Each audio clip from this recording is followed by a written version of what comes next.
All right, we'll talk about what we've got going on this week.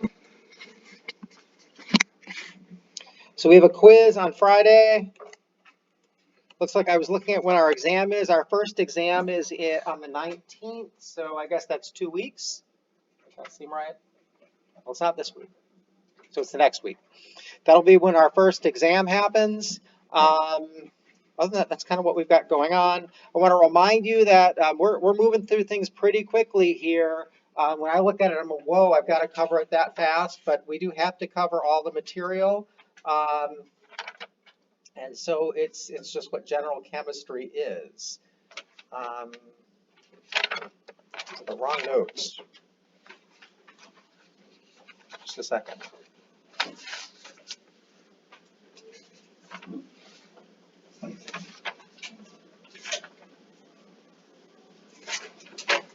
Good.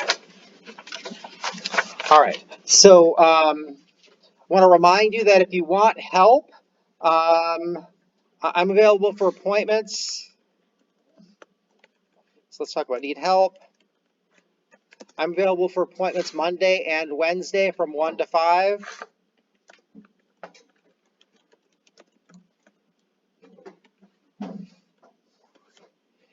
You can schedule those ahead of time with Navigate, or you can schedule them the day of in terms of class. Just come up and tell me you want an appointment today for something in that time period.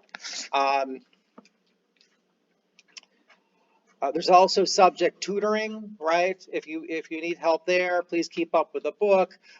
Whatever sorts of things. Do extra problems in the book. Whatever sorts of things work well for you. Okay, if you want more suggestions, please come and let me know. There's also a help session before the quizzes and before the exam. Help session on Thursday at 7 p.m. on Google Meet. And the link is in the syllabus.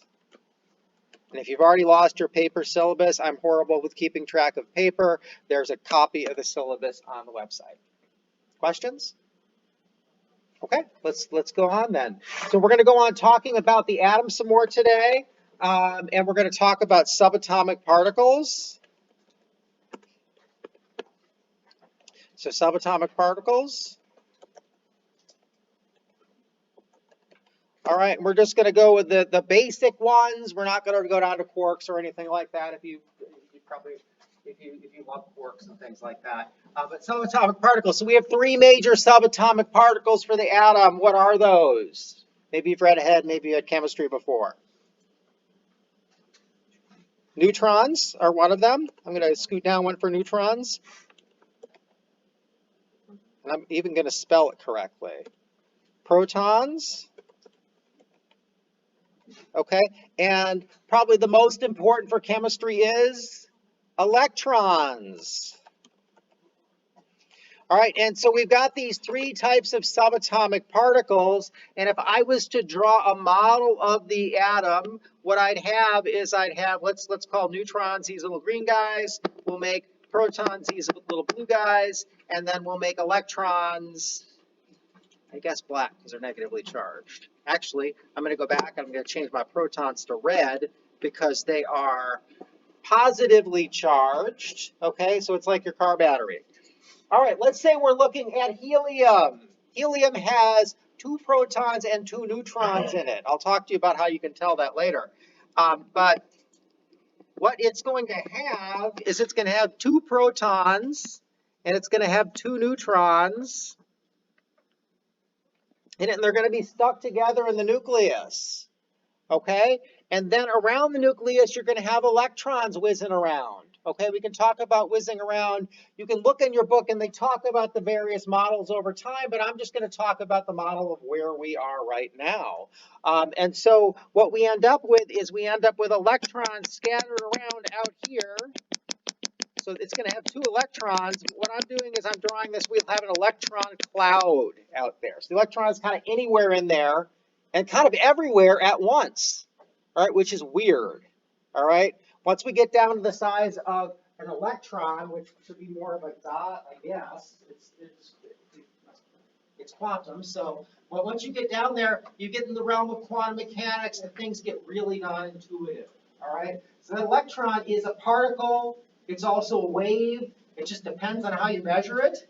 Okay, we'll talk about what waves are later, but probably next lecture or the one afterwards. But it's a particle, so it's something physical, a little dot. It's also a wave. It's also everywhere at once. Okay, so it's weird. It's non-intuitive. So think of it as, but if you want to just think about it as a cloud of electrons around here, only 2 in this case. Okay. Well, let me go ahead and quickly label this. This is the nucleus. Okay, and then over here, I drew my electrons in the end in blue, so we'll have to stick with it. I'm going to stick with it because I'm not going to redraw that. And then this is a cloud of electrons.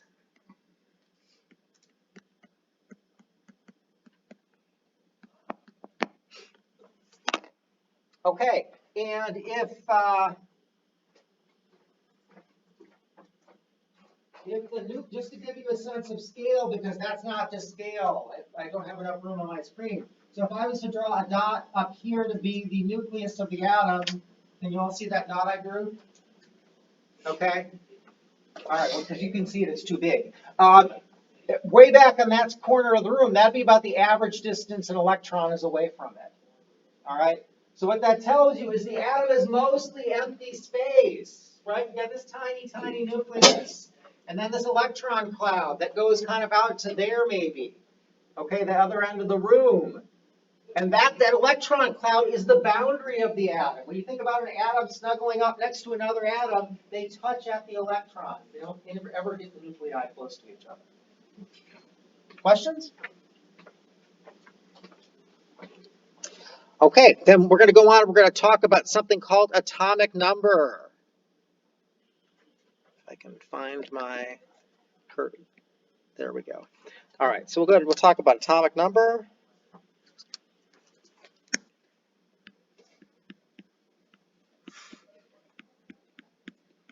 And that's the number of protons.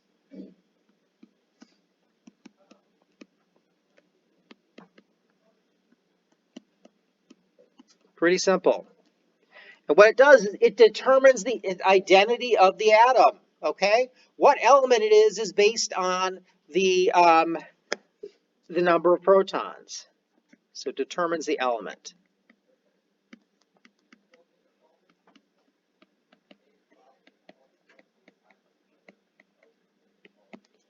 All right, if we look over at the periodic table or any periodic table, and if you have trouble seeing that, I encourage you to print one out off the internet or look one up on your device on the internet. Okay, we've got, look at carbon, number 6 there. Okay, we look at our thing over here. I'm going to put the 6 in red just to match our periodic table. All right, that is the atomic number.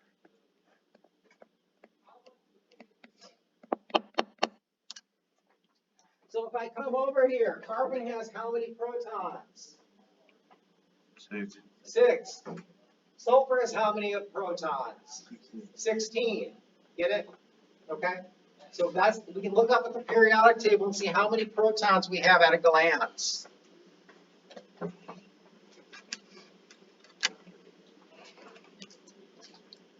We can also talk about the mass number.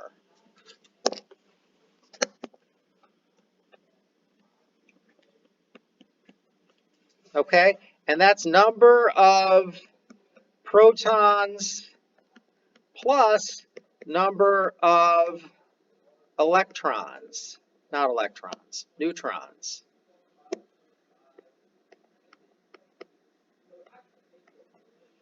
Okay, number of protons plus number of neutrons. So if we were looking at the helium atom I drew up here, what's the mass number on that helium? Don't look at the periodic table, look at my picture. 4, right. I've got 2 protons and 2 neutrons. 2 neutrons. Okay, so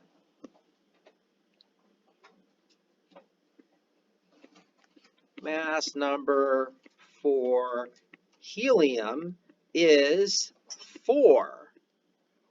And we'll go up here, and then we'll just say next to it, 2 protons plus 2 neutrons. I'll just abbreviate that for speed. Okay, questions? All right, so carbon.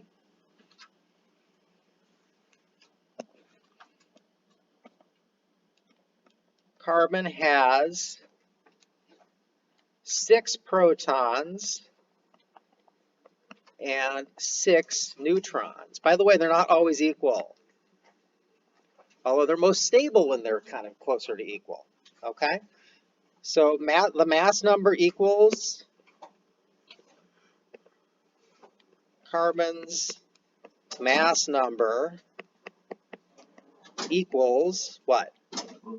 12. Questions? Okay, but it's not always, that's not always the case for carbon.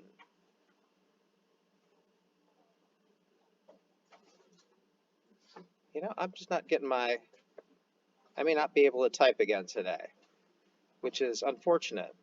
There, okay, hold on. There we go. I got it. Okay, great. Okay, but they're not always equal like that, and they're not always the same. So we have this thing called isotopes. Isotopes are atoms of the same element that have different numbers of neutrons.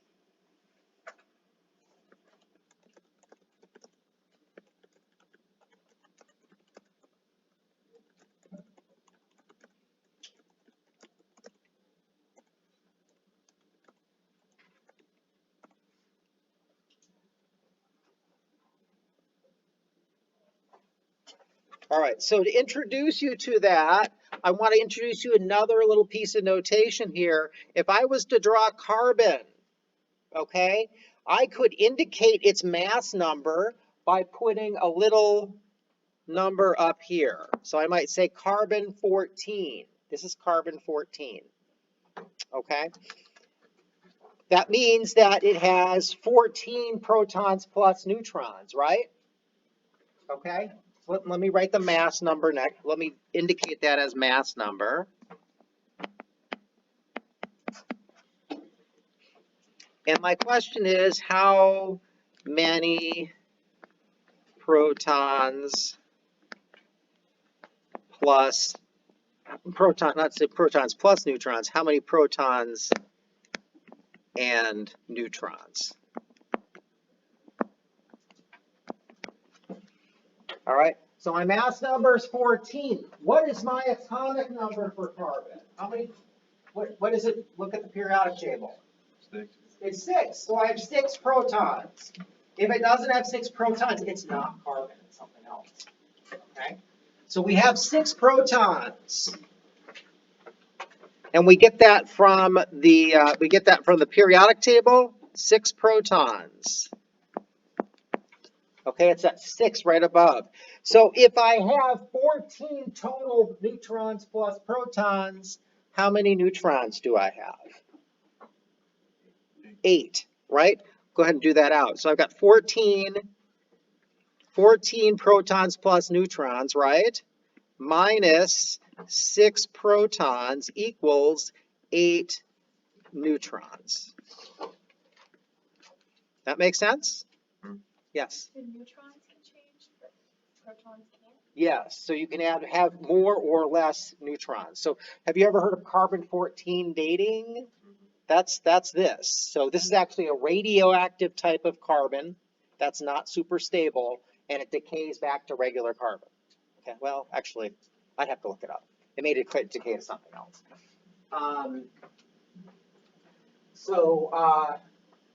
You guys have probably heard, so we got uranium down here.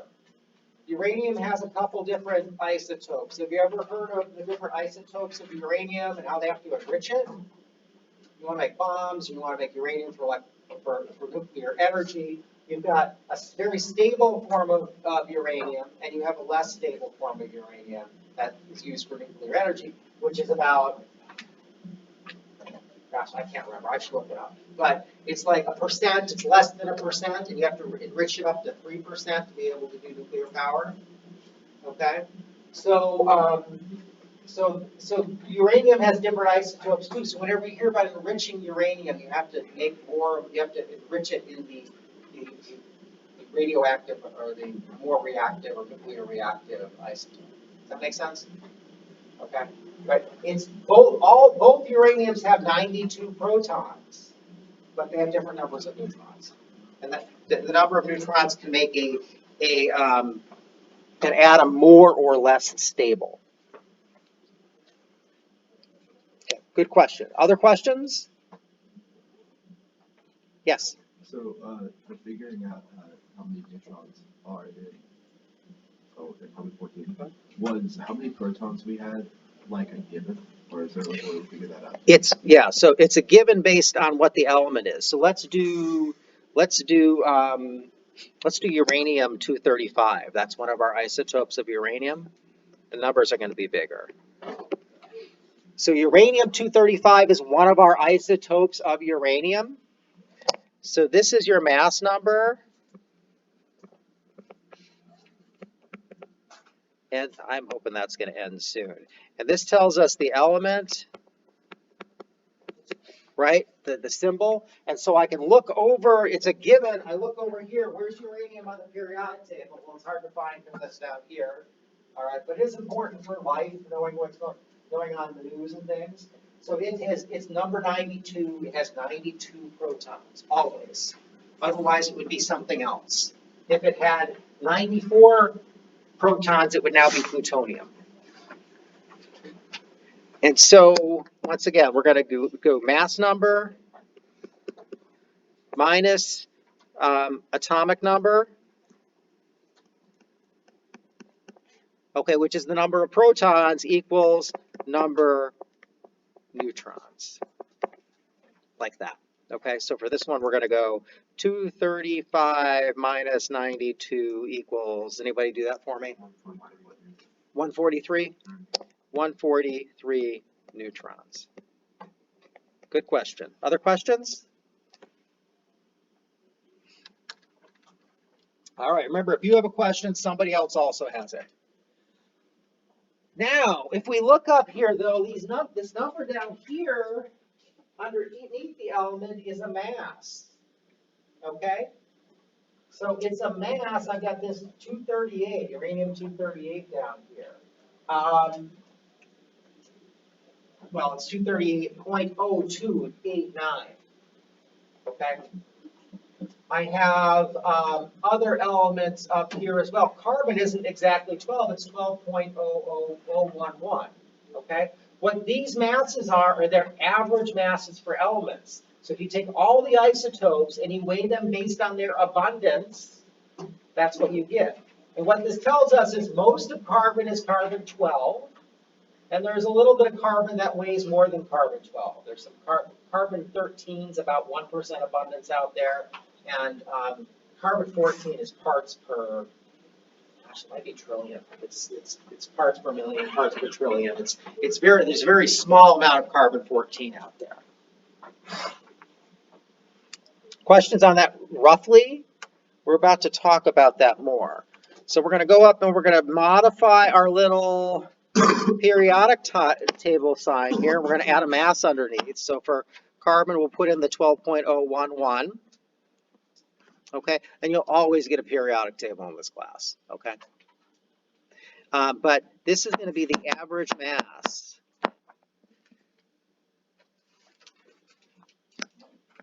Average mass of a carbon atom.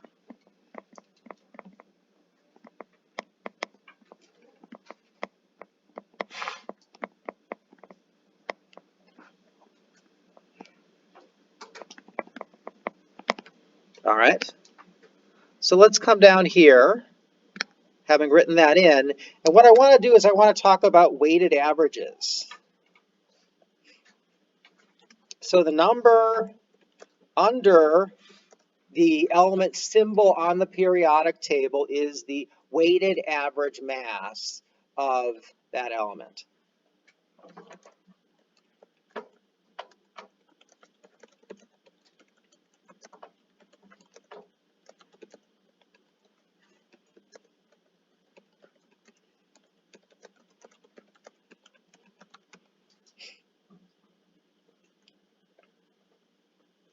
So what does this weighted average thing mean?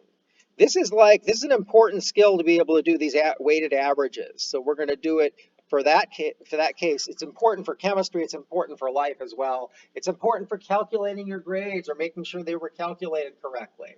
All right.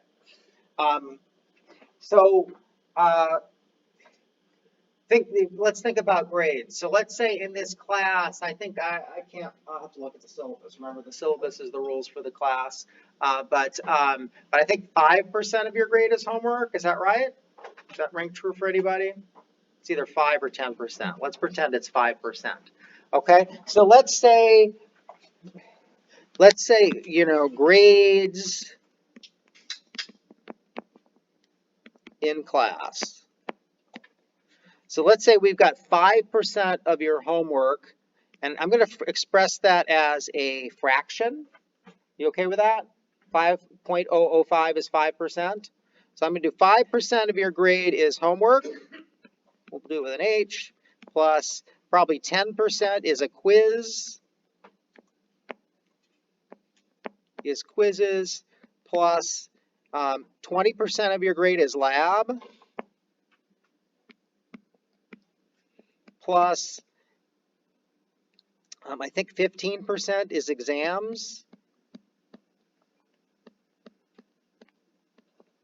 What have we got so far? It doesn't look like it's going to work out right, add up yet, does it?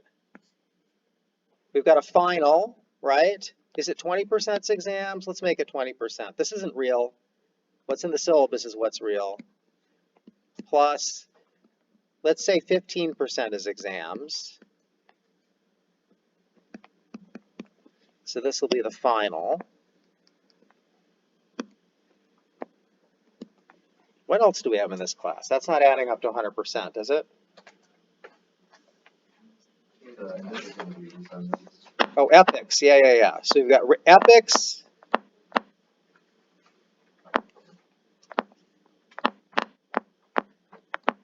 Right? And we said reading assignments is another category. Well, we're going to make the reading assignments whatever's left here. So 5, 20%, 40%, 60%, 70%, 75%. Yeah, it's a good thing I have a syllabus to go back to here. So we're going to say reading assignments are going to be 25%. Did I do that right? Did I multiply those right? I'm going to go back the other way. 30%, 40%. 60, yeah, okay, there we go. And that would be your grade in this class.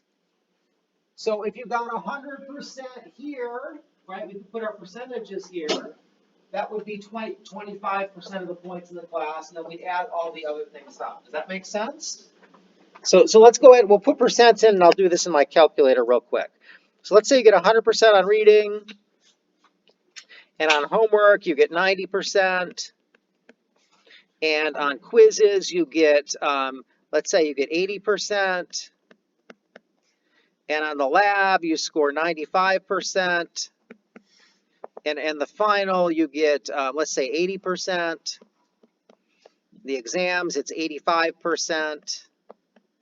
Okay, and then on the epics, you get 100%. Just put those numbers in, and essentially what I'm going to do is I'm going to take this weight times this number plus this weight times this number plus this weight, etc. across that. So I've got 25 times 100% plus 0.05 times 90% plus 0.1 times 80% plus 0.2 times 95% plus 0.2 times 80% plus 0.15 times 85% plus 0.05 times 100%. And if I press equals, I get that I got 90, if that was me, I got 90.25% in the class.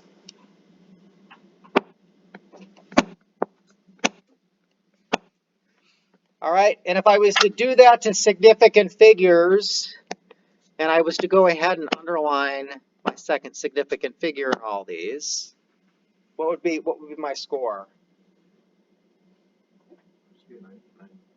Assuming that, I mean, we'd have to make, hold on, we'd have to make all these significant too, right? Out to 2 figures. But you're right, it would be 90 if I was careful to make the other ones significant out to 2 figures. Okay, so 90%, and that's correct sig figs.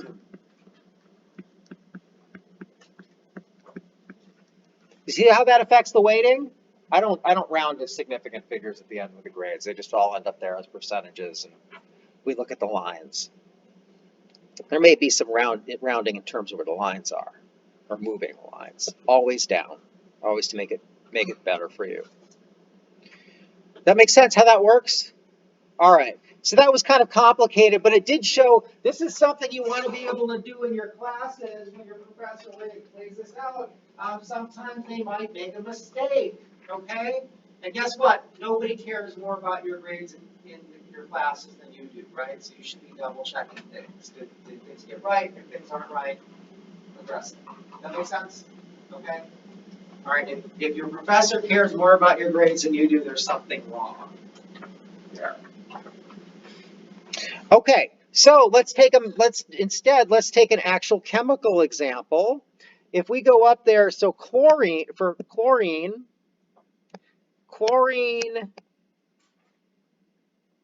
35 is, I'm picking a simple example here, is 75.77% of chlorine. Okay, and chlorine 37 is 24.23% of chlorine. Rarely do you have it that there's just 2 of these, right? So chlorine's a great example for that. And so how would I figure out what the actual atomic mass of chlorine is? All right, so now at this point, the percentages are, I'm going to just go ahead and do this. I'm going to turn these percentages back into fractions, right, like I did before. So what I'm going to do is I'm going to say 0.7577. I divided by 100 to make it a fraction, times 35 is my mass or number for that isotope of chlorine. 0.2423 times my other isotope of chlorine is 37. So I'm doing those together. Let's go ahead and put those into my calculator. Times 35 plus 0.2423 times 37. And what I get out of that is I get a 35.4846. Now for these numbers here, how many significant figures do I have in these in the percentages? I have 4, right? This is tricky. How many do I have here? Infinite, not 2, right? You might think 2, but it's a counting number, right? It's the number of protons plus the number of neutrons, right? So it's exact. Remember that? In terms of that, is that something we counted? So it's not 2, it's not 35.000, it can only be 34 or 35 or 36 because it's a counting number. So this is going to, for correct sig figs, this is then going to be 35.48. And what the units on this are going to be, I'm going to call them AMU. I was looking in your book and I couldn't, maybe you found where they defined it. They use this thing, or they use a mu for it, and maybe they mean AMU. I was trying to find, I spent 5 minutes trying to find where they defined it. Atomic mass units, okay? I'm going to say AMU. Your book puts a little U next to it. If you use either of those, I'll be happy. And so if I come up here and I look at the molecular weight of chlorine here, what I get is 35.45 is what's on the periodic table. what I've got over there is 35.48. I didn't know how this is gonna work out. I just looked those numbers up on the internet. The AI helper gave them to me. So I don't know if that's the issue or that this has been better approximated since, 50 years ago when this periodic tables happened. But that's how you would do the calculation. Doesn't exactly match up here. Okay, but I've got 3 of my 4 significant figures look good. Questions? Okay, so that's weighted, that's how you do a weighted average, and that's how it would figure into chemistry. And so you should be able to calculate those weighted averages.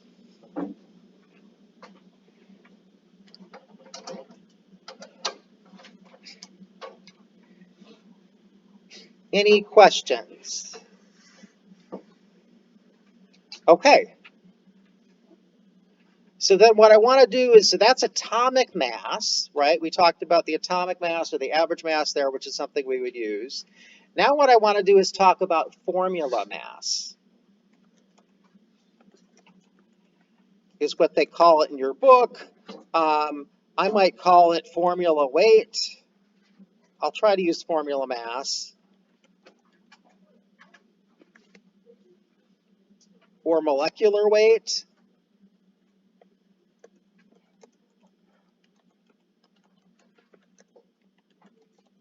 Okay, I'm sorry, there's a bunch of terms that this have been used for this.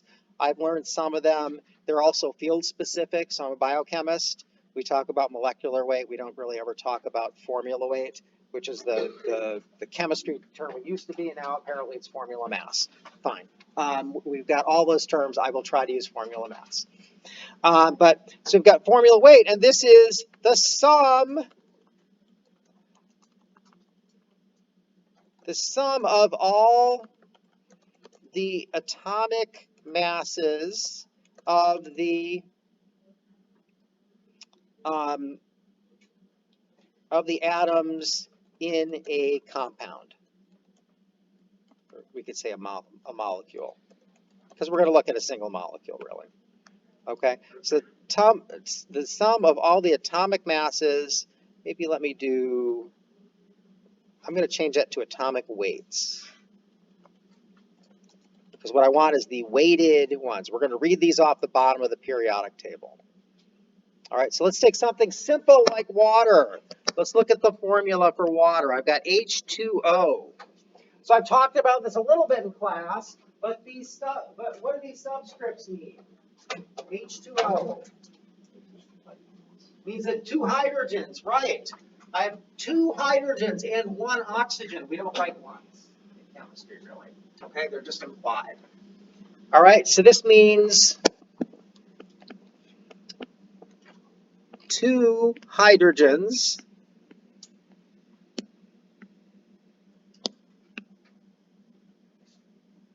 try again. 2 hydrogens, 1 oxygen. Okay, based on the subscript numbers. And so what is the formula mass of water?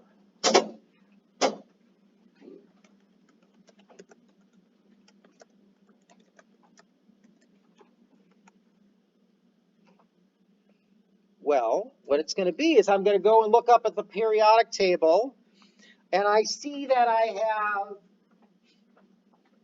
the atomic weight for hydrogen. So the average weight of hydrogen is 1.00794. Okay, I'm just going to, moving forward, we've got a lot of numbers on that periodic table. If you just took 3 significant figures off, I'd be happy. Okay. So that doesn't mean your book's going to be happy when I give you the homework problems, all right? But so maybe I'll take all of them for now, just to be safe, I guess. I don't know what the book does for this. So, but what I've got is I have 2 hydrogens, right? Times the mass, which is 1.00794, okay? Plus I have 1 oxygen times the average mass of oxygen, which is 15.9994.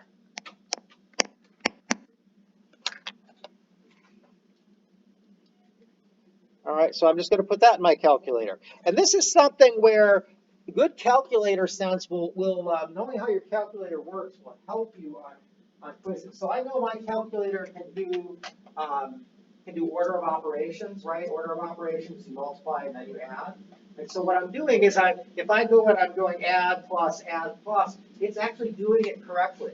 Okay, so you might want to feel that out. But what that means is on a quiz, I don't have to multiply everything together, write all the numbers down, and then add them all together in my calculator. Okay? This may be common sense to you guys, but it took me a while it took me a number of years to get to where I trusted my calculator enough that I could do these things quickly. But there are certainly things you can do quickly on it. So I'm going to go ahead and I'm going to 2 times 1.00794 plus 1. I'm not going to even do that. I'm just going to add it. 15.9994. And so what I've got there is I've got 18.01528. If I look at the significant figures here, what kind of number is this? It's exact, right? I counted it. There are 2 hydrogens in the water. They're never 2.134 hydrogens in the water. It's always even integer numbers, right? So that's an exact number. There's 2, not 3, not 1, 2, and not a fraction. So that's exact, so I can use these for my significant figures, right? This has 1, 2, 3, 4, 5, 6, that means this term will have 6. This has 1, 2, 3, 4, 5, 6. This term will have 6, and then it will have each of them. This one has 5 past the decimal point. This has 4, right? And I'm adding them together. So I'm only going to go 4 past the decimal point, so I'm going to get rid of the 8. And so this becomes 18.0153 AMU until we get some new units, is what the formula mass of water is. Does that make sense? Okay, how are we doing on time? Why don't I have you practice one? We'll make it not too hard, not too many things. What's the formula mass of carbon dioxide? You can go ahead and start it while I'm writing it out. I'll give you the formula in a second.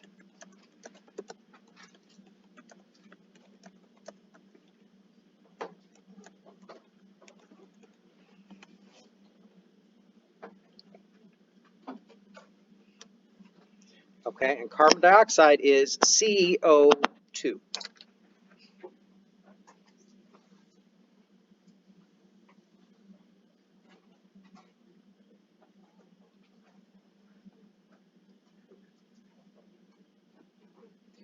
You're going to want use a periodic table for this.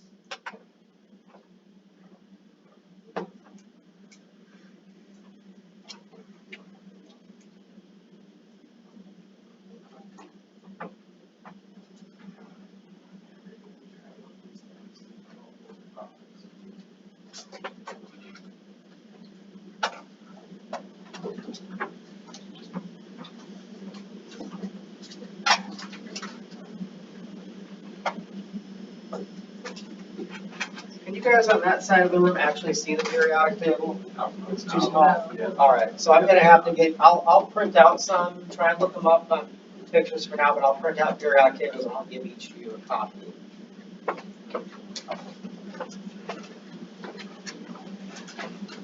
You got a question or you have the answer? Yeah, I'll let you give me the answer in a second then.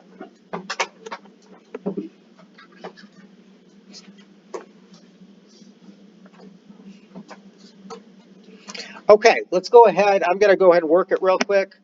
So what I've got is I've got 2 times the mass of carbon, which is 12.011. I bet you they know the more significant figures than that, but we're not gonna teach them that or anything. Yes. What? 2 times. Oh, whoops. Very good. Thanks for catching that. I was just testing you're paying attention. And then plus 2 times now the mass of oxygen, which we used before, 15.9994. Okay, equals. So how many significant figures past the decimal point that we're going to have in our answer here? 3, right. So I'm going to put in 12.011 plus 2 times 15.9994 equals, and what I get out of that is 44. And then I'm going to just go ahead and round to significant figures. For me, I got that AMU. Does that match what other people got? Okay, once I fixed it for significant figures. Questions on that? All right. I'll print a bunch of periodic tables and bring them in for everybody, so you don't have to be trying to see this thing. All right, then let's go ahead and move on. We can talk about mass composition now that we know that. So let's go ahead and try and figure out, we can use in terms of what percent of a compound are these things. So let's say I have, what is the percent of water what is the percent mass of water that is hydrogen? All right, so what we can do is, what this is going to be is we're going to do the mass of hydrogen, okay, divided by the total mass for water. That's how we would do this sort of thing.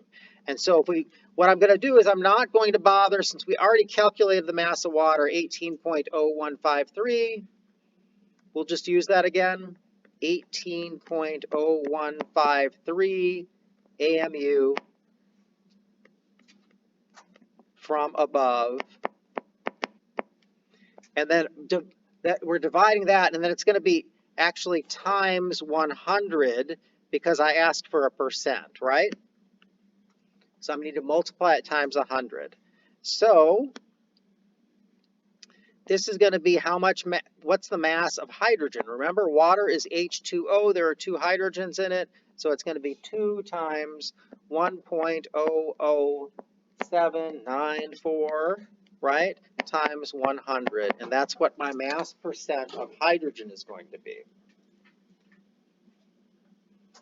So what I'm going to do is take 2 times 1.00794.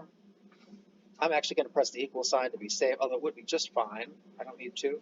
Divided by 18.0153. And I get 11% roughly times 100. And so I've got 11.1892%. I'm going to just look at that because it wasn't clear to me exactly what my sig figs are going to be. That's exact. This is all multiplication and division. That's exact because it's the 100% thing in the formula. So 1, 2, 3, 4, 5, 6. 1, 2, 3, 4, 5, 6. I should have 6 in my answer. And so we're going to get rid of 1, 2, 3, 4, 5, 6. So we're just going to get rid of the 2. That's correct sig figs. Questions? Okay. Oh, that's not AMU. What is it? Percent, exactly. Okay. I could use this. I could ask another question. All right. I might have to calculate this on the way for. I could say,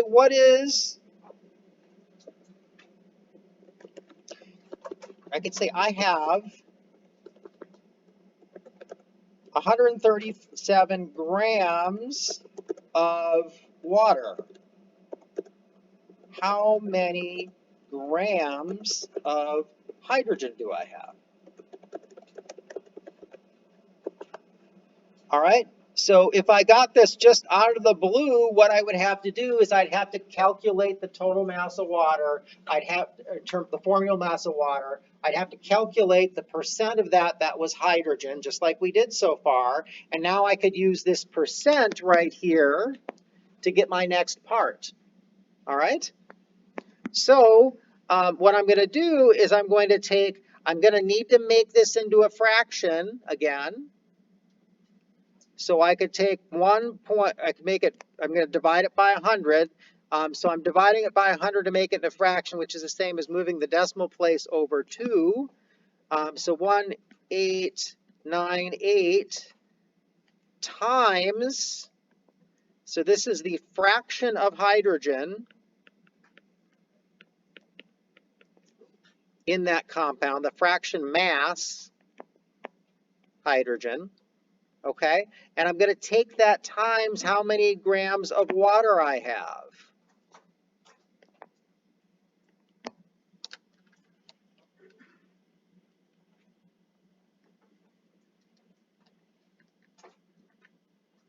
So I'm going to take 0.11898 times 137, and I'm going to get 15.3300, some more stuff on there, okay? I know I don't need to write it down because I can tell here, how many significant figures is this? 6. How many significant figures is the number next to it? 3, right. It's the full 3. It's not a counting number. It's a measurement. Somebody weighed water.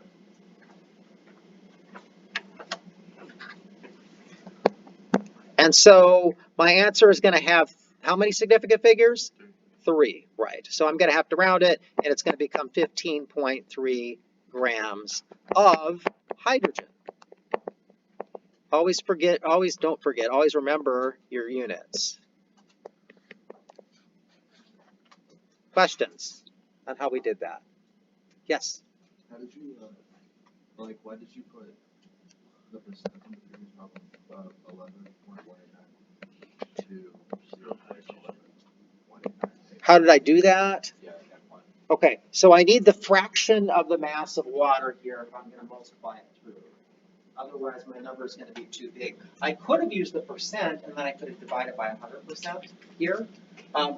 So whenever you're trying to figure out how much of something there is, you're going to multiply by a fraction, not by a percent. The percent is something we kind of express, that percent. We talk about something. What percent is something? That makes sense? People don't like to talk fractions as much. So how did I get from there to there? I could talk really quickly about converting from a fraction to a converting from percent to a fraction.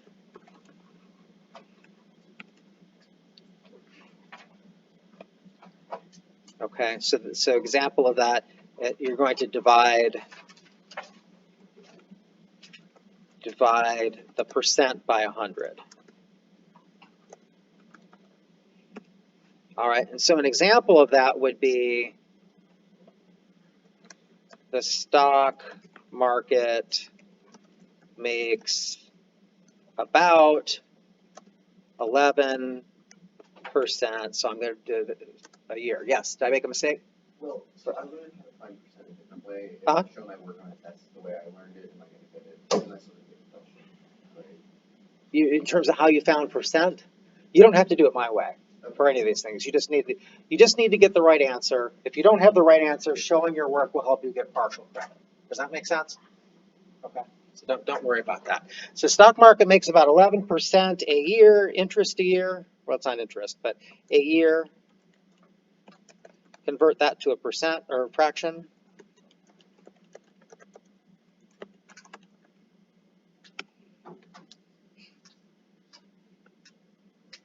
Okay. And so I would just take 11%, I'd divide by 100, and that would give me 0.11 is my fraction. Does that make sense? Okay. And then if I wanted to figure out, how much money I made this year, I could take that fraction times how much money I had at the beginning of the year in the stock market. Okay. Questions?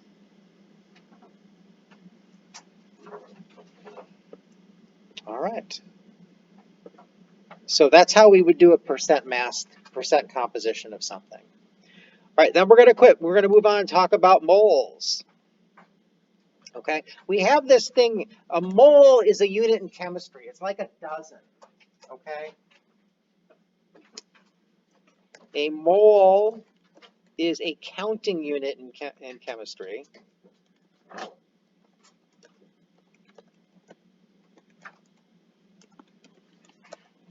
Like a dozen or a pair. What's another counting unit?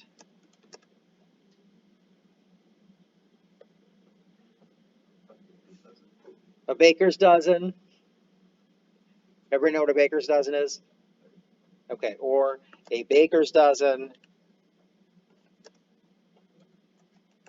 Okay, we'll stop with that. A score. Score is 20, right? 4 score and 7 years, 8 years, 7 years ago.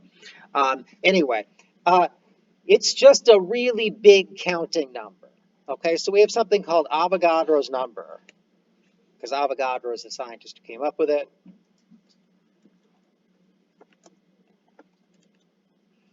And that number is 6.0223. A whole bunch more digits are known. We won't bother with more than those. And I'll give this to you when you want it on test. Times 10 to the 23rd.